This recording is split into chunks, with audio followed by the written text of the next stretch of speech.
Menangis berkali-kali, istri muda Yosef bersumpah tak terlibat kasus ibu dan anak tewas di Bagasi. Kasus pembunuhan ibu dan anak di Subang, Jawa Barat masih misteri. Pelaku pembunuhan dengan korban ibu dan anak di Bagasi Alphard itu masih menjadi teka-teki. Korban sendiri bernama Tuti dan Amalia Mustika Ratu. Hampir 2 minggu pembunuhan itu berlangsung, terhitung sejak 18 Agustus lalu, namun hingga kini belum ada tanda-tanda siapa pelakunya. Pada Senin 30 Agustus 2021, Polda Jawa Barat melakukan olah TKP lanjutan di lokasi kejadian. Tudingan demi tudingan muncul seiring dengan kasus yang masih diselidiki polisi tersebut. Salah satunya tudingan yang mengarah pada Yosef, bahkan istri mudanya. Hal tersebut dibantah oleh sang kuasa hukum M, Robert Marpaung. Menurutnya, banyak pernyataan-pernyataan tak berdasar disampaikan di sejumlah jejaring media sosial oleh netizen.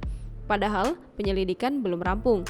Bahkan, lanjut Robert, M sempat kaget kenapa harus diambil sampel darah hingga kuku, apalagi 2 anaknya harus ikut. Ia pribadi meyakini M tidak terlibat kasus pembunuhan tersebut.